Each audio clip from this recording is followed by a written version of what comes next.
Am 14.09. gegen 13:20 Uhr setzt sich Ella vor dem Galeria Kaufhof am Alexanderplatz selbst in Brand. Ein Kaufhausmitarbeiter versucht, sie zu löschen, während mindestens eine andere Person sie filmt.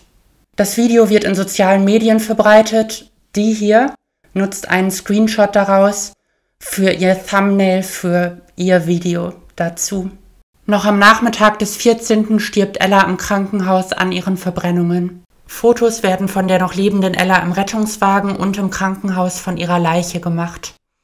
Zumindest im letzteren Fall Nacktfotos, auf denen ihr Gesicht zu erkennen ist. Wie zuvor das Video werden sie in sozialen Medien verbreitet, unter anderem wohl im Telegram-Chat eines gewissen Attila H. Am 19. findet dann am Ort der Selbstverbrennung eine Mahnwache zu Ellas Gedenken statt. Ich bin dort und Folgendes erfahre ich vor allem durch Reden von Bekannten und Freundinnen von Ella. Ella ist aus dem Iran über die Türkei nach Deutschland geflohen. Die Lage für Transpersonen im Iran wird generell als desaströs beschrieben. Hier zum Beispiel von einem Journalisten aus Teheran und hier von Ella selbst. Ich konnte nicht wie eine Transfrau im Iran leben. Meine Familie konnte nicht verstehen. Deshalb habe ich nicht erzählt über meine Identität oder so, sexuelle Identität. Auch im ganz Iran es gibt schlechte Gesetze gegen Homosexualität und so. Und im islamischen Ländern es ist nicht einfach von jemandem wie ich leben, rausgehen, Arbeit finden, etwas tragen. In der Türkei hat sie mehrere Monate in einer Küche geschlafen, während sie hart für ihre Reise nach Deutschland arbeitete. In Deutschland angekommen war sie zuerst in Magdeburg und kam dann später nach Berlin. Einer auf der Mahnwache redenden Person zufolge wurde Ella von deutschen Ämtern häufig mit falschen Pronomen bezeichnet, mit falschen Anreden angeschrieben und angesprochen, und wenn man dann um Korrektur bat, hieß es, sie sei ja in Wirklichkeit ein Mann. Ella hatte wohl einen iranischen Ausweis mit einem männlichen Namen darauf und einen DGTI-Ergänzungsausweis mit einem weiblichen Namen darauf, wobei es halt rein von der Kulanz der jeweiligen Behörde und von eigentlich jeder Person, Einzelperson abhängig ist, ob so ein DGTI-Ergänzungsausweis akzeptiert wird oder nicht. Laut einer anderen mit Ella befreundeten Person, wohl der einzigen anderen queeren Person in der Unterbringung in Magdeburg, wurde Ella auf der Straße zusammen mit eben der anderen queeren Person häufig angefeindet. Sie wurde allerdings von ihren Freundinnen und Bekannten durchgängig als freundlich, fröhlich, viel lächelnd beschrieben. Ein paar Presseleute sind bei der Mahnwache anwesend, auch eine Reporterin mit einer professionellen Kamera.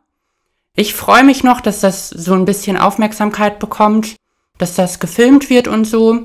Und später stellt sich heraus, diese Reporterin war von Russia Today, einem Auslandsfernsehsender des russischen Staates.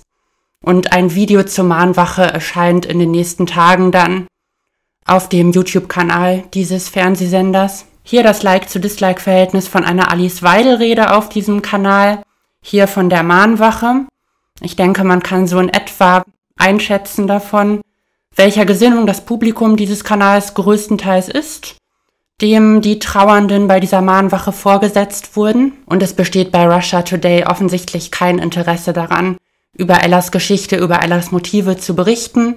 Denn all das, was ich gerade erzählt habe, die Reden von Freundinnen und Bekannten, die ich teilweise wiedergegeben habe, all das hatte diese Reporterin auch aufgenommen. Davon ist aber in dem Video von Russia Today nichts zu sehen.